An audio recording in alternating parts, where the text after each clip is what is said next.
Welcome to Built to Go, a van life podcast. I'm your host, Jeff Wagg, coming to you from the College of Curiosity. This is episode 22, in which we will talk about minimalism, what it means to me and what it might mean to you.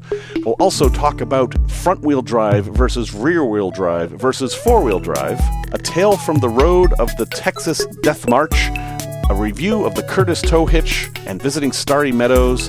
Let's go. Howdy, folks. I've had the interesting experience this week of driving a Ford Transit, a 2019 Ford Transit short wheelbase mid-roof vehicle with a sliding door.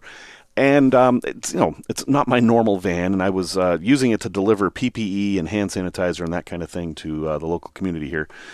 And it taught me a lot about vans. I've driven other vans before, of course. I've driven basically all the vans, except I haven't actually driven a Sprinter, I don't think.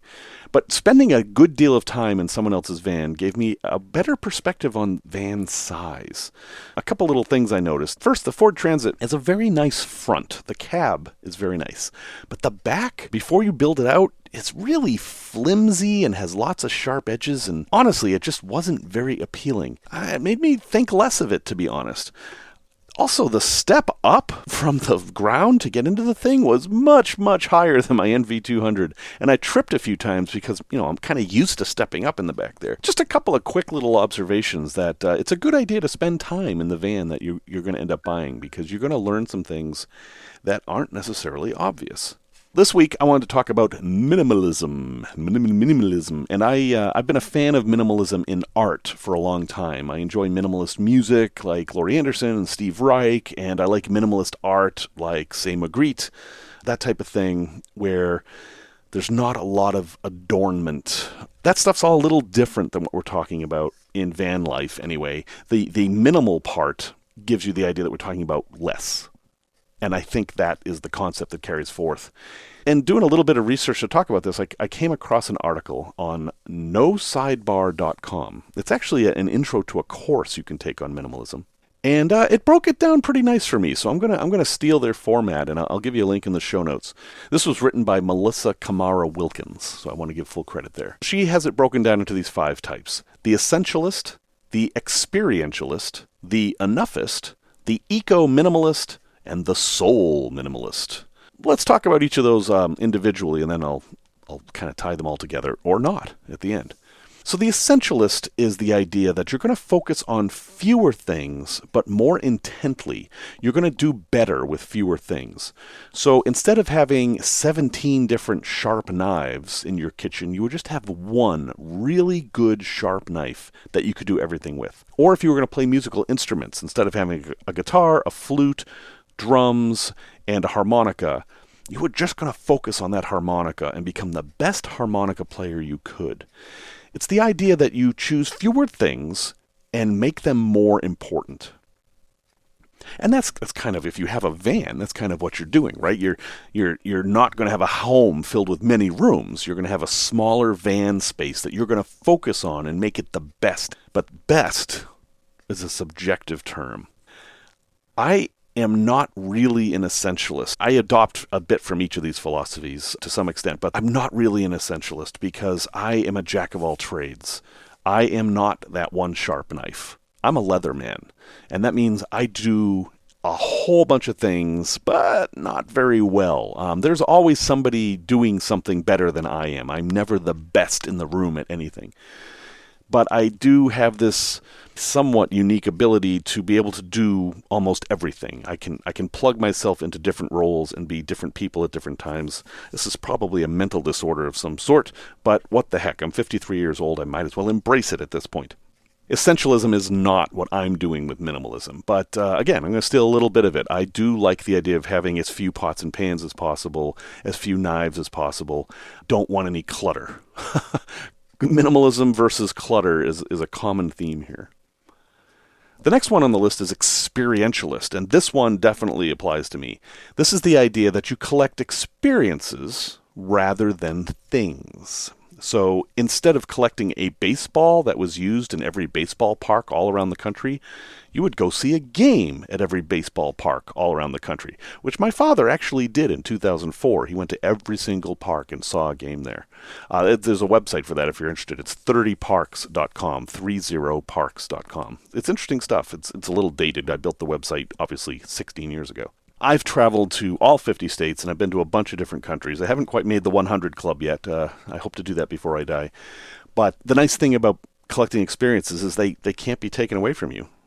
So long as you have a mind and a memory, all those experiences and memories are yours. And they're uniquely yours because they're all filtered through your perception. So I can really relate to the experientialist part of minimalism. When I'm thinking about heading out on the road again, I'm looking for experiences, not things. I'm not looking for souvenirs. I'm not looking for numbers even. I'm just looking to have new experiences and to experience the world in a different way. So highly recommend that form of minimalism. Although as far as van life is concerned, that relates more to where you're going to go than what you're going to do with your van. Then there is the enoughist. I kind of like this too. This is the idea that you just need enough. You don't need more than enough. You just need enough. What do you need to live in a van? What is enough? Well, I mean, honestly, if you think of your van as a metal tent, which is a metaphor I like to use all the time, you don't need that much. You need a way to sleep, a way to eat, and a way to take care of yourself. And you can do all those things in a tent. I mean, a sleeping bag, drinking water, food that doesn't need to be refrigerated or cooked. I mean, that's all enough. The idea with this is that you would focus on that. You would try to avoid having too much. If somebody came up and gave to you, say, another Swiss Army knife and you already had one, then you would not accept it, or you would give it to somebody else or sell it or whatever, because you would not want to have more than enough. This definitely does apply in van life. For me, I tend to think of every bad scenario and then plan against it and bring all the stuff I would need with me. So my first few trips in the van, I had so much extra stuff in there that I didn't need that I actually emptied out the van and went through everything and said, did I use this? No, it's not going back in the van. I ended up with this big pile of stuff, and then I had so much more storage space. So enoughism really, really applies to van life for me, and I think just about everyone.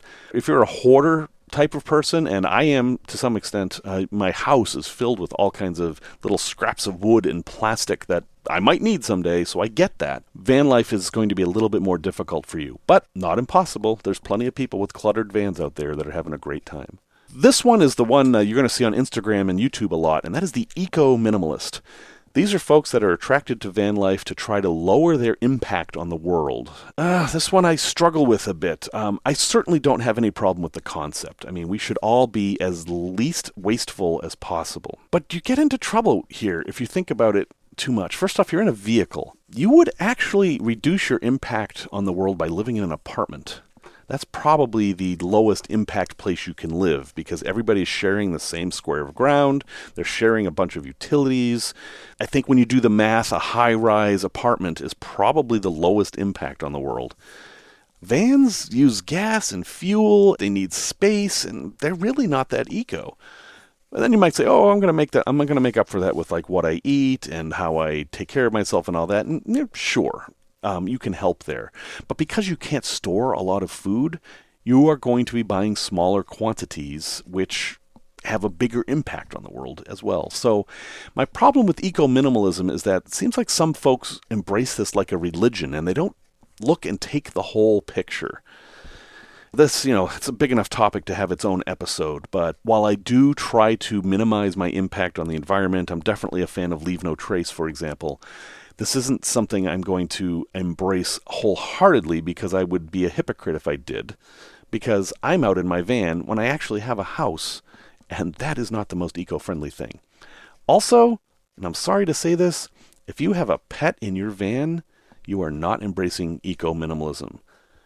Pets are a huge source of carbon, and while I certainly don't mind if you have a pet, it's definitely something to think about. And the last one, the soul minimalist. Full disclosure here, I am not qualified to talk about this topic. I do not have a spiritual life. It's not something I have or want or am interested in. So I am simply going to read the paragraph from this document here so that you get somebody who seems to be familiar with its perspective on it.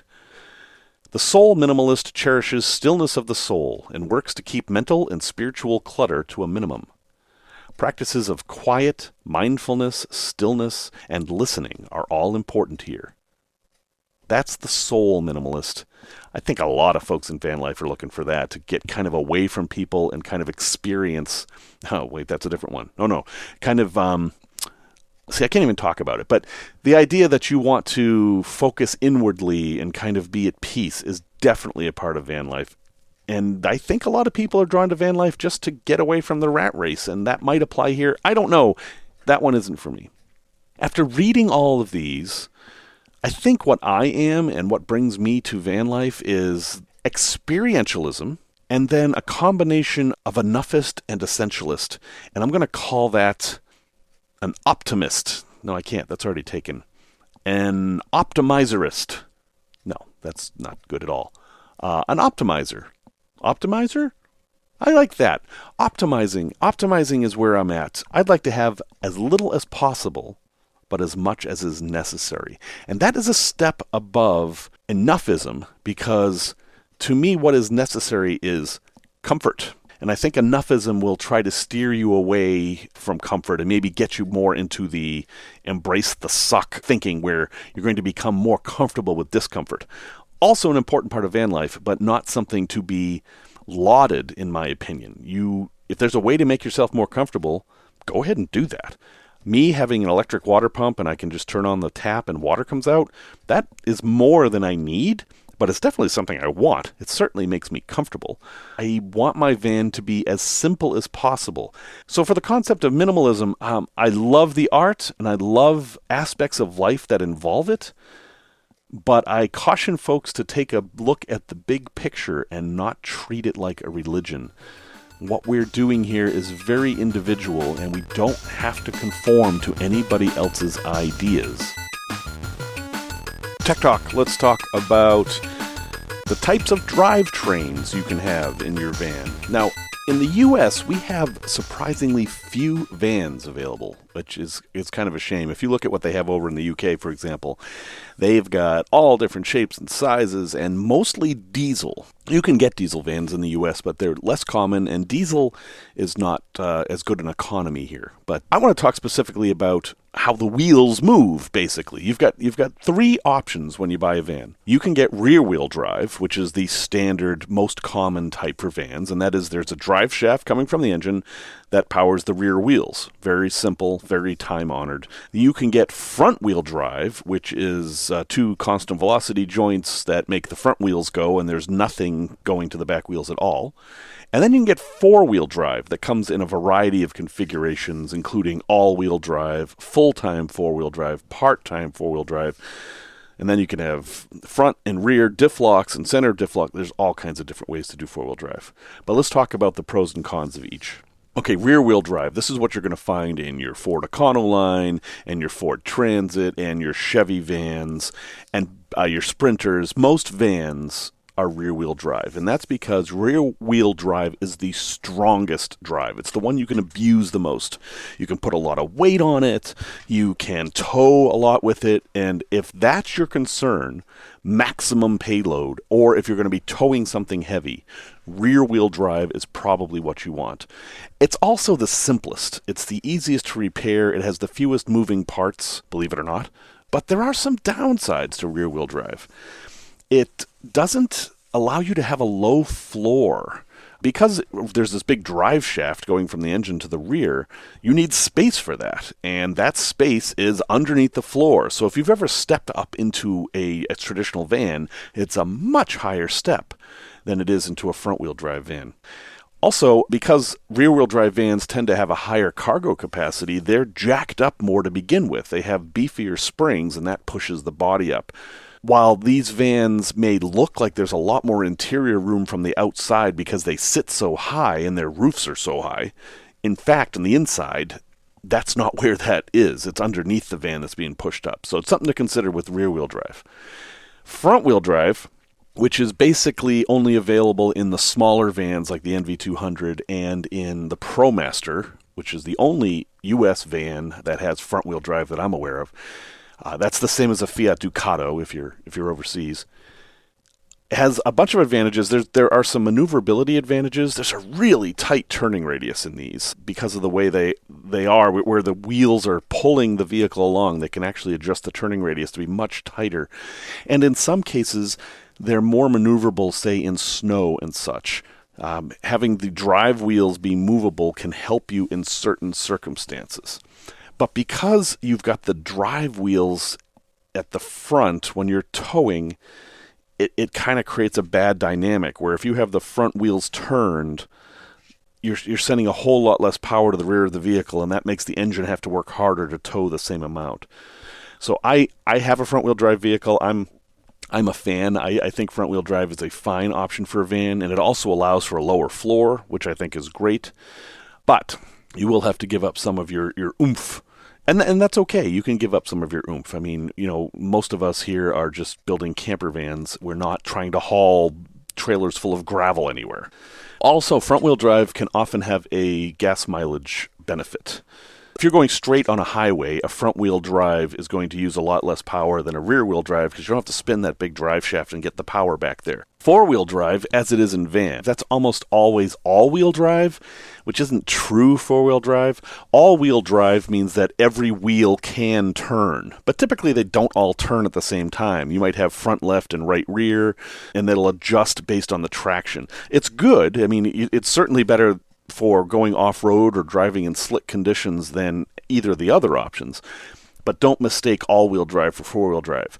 All-wheel drive is not meant for going off-road. It is not beefy and strong. It is just more nimble and sure-footed. Now, the vans that do have four-wheel drive, like the Econoline, they have beefier four-wheel drive systems, and these are great if you are going to be spending a lot of time in super snowy conditions or going off-road.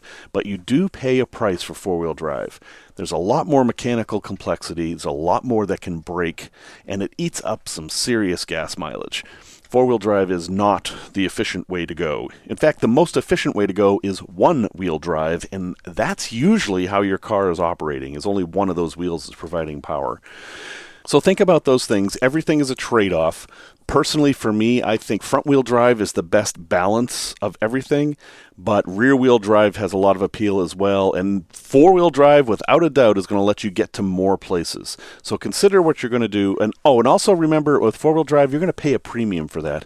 Four-wheel drive vehicles are going to cost a lot more than the other two. There's a lot to think about, but make a list of what you want to do with your van and what your budget is, and try to find that happy medium.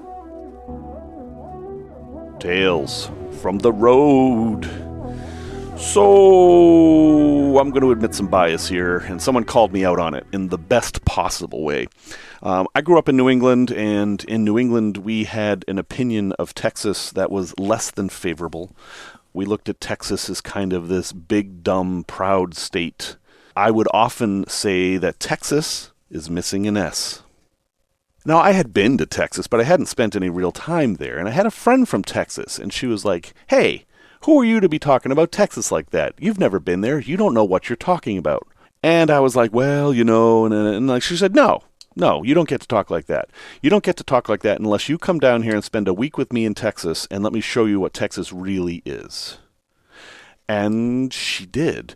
And this is my friend Naomi. Naomi, if you're listening, thank you very much for an incredible week. She invited me and my friends Terry and Steve to meet her in Dallas. And we got into a car and we drove all over Texas. I mean, we didn't drive all over Texas because Texas is huge. But we went to Dallas-Fort Worth, we went to San Antonio, we went to Austin, we went to Waco, we went to Luling, which I've mentioned before. Basically got a nice sampling of Texas, and I had a great time, and I learned to really appreciate Texas for what it is, which is a very big, very diverse state. Texas is not its stereotype. Now, I do admit that there is this weird pride in Texas that I don't quite understand. You'll see the Texas flag flying a whole lot more than, say, you'll see the Illinois flag flying, and you'll see the shape of Texas, like on everything. Texas-shaped mailboxes and swimming pools and topiaries, and I don't really understand the pride part, but I don't really understand pride to begin with. So there is that aspect of it. But honestly, if you go to a major city in Texas, you're going to find conservative people, liberal people, people from all over the world, immigrants, people who are gay, people who are straight, people who are religious, people who aren't religious. It's just a big cosmopolitan place. And a lot of its reputation comes from TV shows and media that have stereotyped the people that live there. While there are definitely things I don't like about Texas, there's an awful lot that I do, and I actually travel there quite a bit these days. And I was completely taught a lesson in prejudice by a friend who took the time to show me where I was wrong, and I think that was the best possible way to do so. So my cowboy hat is off to Texas. Don't actually own a cowboy hat, so it's always off. And to Naomi for taking me out there, and also to Terry and Steve for helping make that week absolutely wonderful. And hey, folks, if you get a chance, go to Texas and go experience the real Texas. Don't just go do the stereotype tours. Go and see what is actually there that's super interesting, because there's a lot. Product review, although it's going to be a little bit weird. This is a product review of the Curtis Tow Hitch. So, vans are not traditionally thought of as tow vehicles. Generally, if you're going to tow something, you're not going to get a van. But there are a lot of reasons to have a tow hitch on your van. One is that occasionally you might need to tow something. But another is that you can get all kinds of adapter thingies that go on your tow hitch that'll hold your bicycles or big storage containers, or sometimes it's just a rack that comes down. And yes, they even sell toilet seats that fit on your tow hitch. So there are lots of reasons to get a tow hitch. Now, one way to get one is to go to U-Haul and say, hey, I want a tow hitch, and they'll install one and everything, but it's actually not that hard to do it yourself. A while ago, I installed a Curtis Tow Hitch on my NV200. Now, the NV200 is not rated for towing at all. If you look in the owner's manual, the tow rating is 0. So it was on my smart car, and I towed a trailer all over the country with that, and it was fine. So just be aware that you may be cheating when you put a tow hitch on, but it's still worth doing if you're going to just do light things like I did. Now, they bolt on in most cases, and Curtis provides you with guides and videos and instructions on how to bolt it on. Now, for my van, they had messed up the instructions and the video a bit. So what I recommend you do is watch their instructions and video and then search YouTube for how other people did it. On mine, they had you cut out a part of the trim of the bumper, but it was the wrong part. They actually reversed it, even in their own video. And I thought they had, but I said, well, I better follow their instructions. And then afterwards I realized, no, they actually did that backwards. It wasn't a big deal. The hitch is fine. It's a fairly easy thing to do, although that varies greatly by van. On mine, there was a very tricky nut I had to fish through the body that took a lot of time. But hey, if you're reasonably handy, and if you're building a van, I would say even if you don't consider yourself reasonably handy, you probably are. A Curtis Tow Hitch is something that you can do for not that much money. The hitches usually are like $150, but they're going to be lightweight hitches. You're not going to be towing your 45-foot yacht with these things. But hey, consider this. For $150, you can add a whole lot of flexibility to your travels. If for some reason you need to rent a small trailer, hey, now you're all set. You can do that with no big deal. Or if you find that you're really putting way too much stuff in the van, or hey, maybe you're a hunter and you need a way to carry a dead deer, tow hitch with a fold-down rack is a great way to do that. So I'm going to recommend Curtis with the caveat that their instructions aren't necessarily perfect and you might need to do some work on there. And I'll have a link in the show notes to their website so you can find them out. Curtis Tow Hitches, not a bad thing. I got a message from Diana asking me a very important question, and it's a little tricky to answer. Just want to read it here real quick. I've been listening to your podcast for the past 2 months. Love the podcast. Please continue to do it. Your advice has been very helpful. Okay, thank you, Diana. I do appreciate that. And here's her question. I have kittens that are living in the van with me. And right now, her son is able to watch the kittens, but that isn't going to be true forever. And she needs to work, like most people. So her question is, what does she do with the kittens while she's at work? How can she leave them in the van? All right, so this is a hot topic, and I don't, no pun intended. Leaving pets in vehicles is a big no-no in general, but in this case, your vehicle is your home.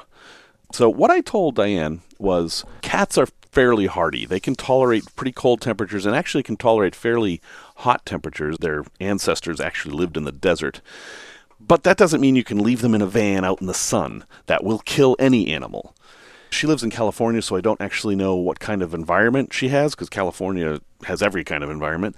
Every other option is better than leaving the kitten in the van.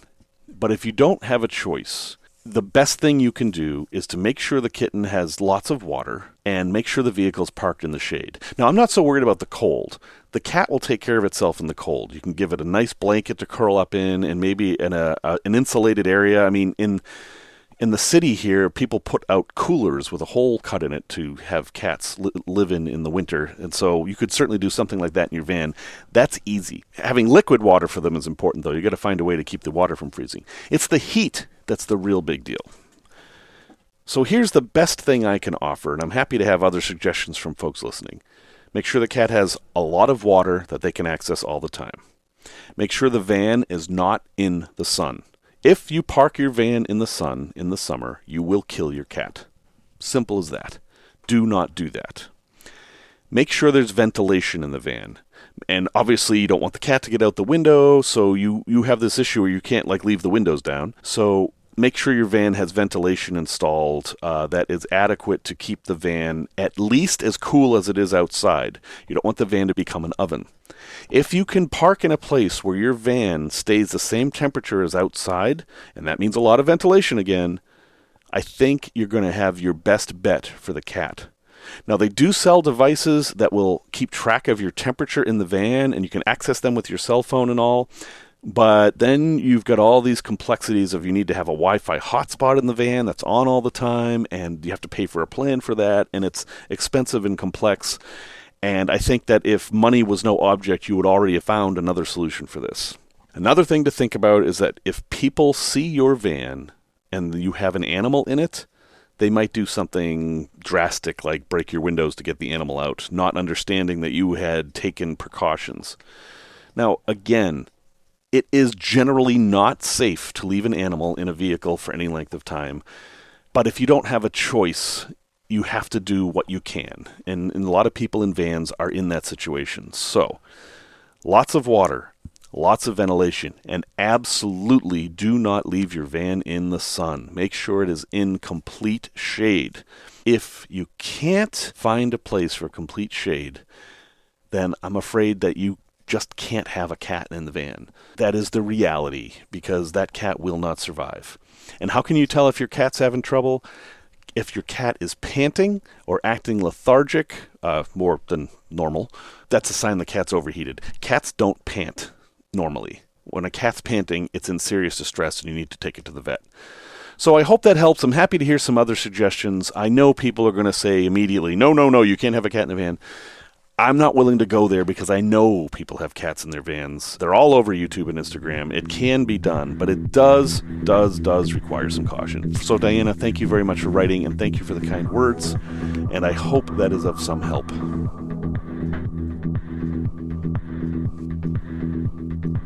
Okay, I've got a place for you to visit. It's a little tricky. My good friend Hal Bidlack, who offered to be on this podcast, but I couldn't find a way to make it work with schedules, is associated with an organization called the Colorado Springs Astronomical Society. And you might be thinking, astronomy, what does that have to do with vans? Well, CSAS, as they're known, they're very smart, practical folks, and they bought a big parcel of land near Gardner, Colorado, that they call Starry Meadows. And they bought this land specifically because there's no light. There are no big cities nearby, and so at night it has the absolutely most amazing views of the sky that you can imagine, and all the stars come out. I rented the entire place for a conference I put on a few years ago and had a great time out there. The stars are amazing. You can see everything. To give you an example of what you can see, and I know people are going to call me out on this, but it's absolutely true. We had a man there with a 12-inch telescope, and he was able to see Pluto. But not only Pluto, he was able to see Charon Pluto's moon. It is at the very, very, very limit of what his telescope could possibly hope to see, and he saw it because the conditions were so perfect. That's pretty amazing. And what I really enjoy there is that you can see satellites and all these man-made objects. They're all cataloged, like pieces of rocket boosters that were ejected and broken satellites and stuff. For some reason, I find that fascinating. But here's the really cool thing. If you join the Colorado Springs Astronomical Society, and it's not expensive, I think it's $50 a year. Now, with COVID, everything's changed and stuff, and all their conferences are probably going to be canceled this year. We're just going to put that aside for now. In normal times, if you join their society, they will let you camp on that ground for free. Now, it's dry camping, it's boondocking, there's no water, there's no toilet. It's just a big open field. Well, it's actually not just a big open field. There's some nice forest there. It's low forest, kind of scrubby. A good amount of flat land. And hey, if you're interested in astronomy and you are through Colorado with any regularity, this is one of the best deals you can get. Well, folks, thank you very much for listening to this, episode 22. Next week, we're going to talk about one of the hottest topics in van life, finding work that you can do from your van. I have a great new resource that just happened, and I have my own ideas. We'll talk about that. Music, as always, is by Simon Wagg, a.k.a. Sir Mouge. I hope you're doing well in these difficult times, and please remember that kindness is the greatest currency of all. Talk to you next time.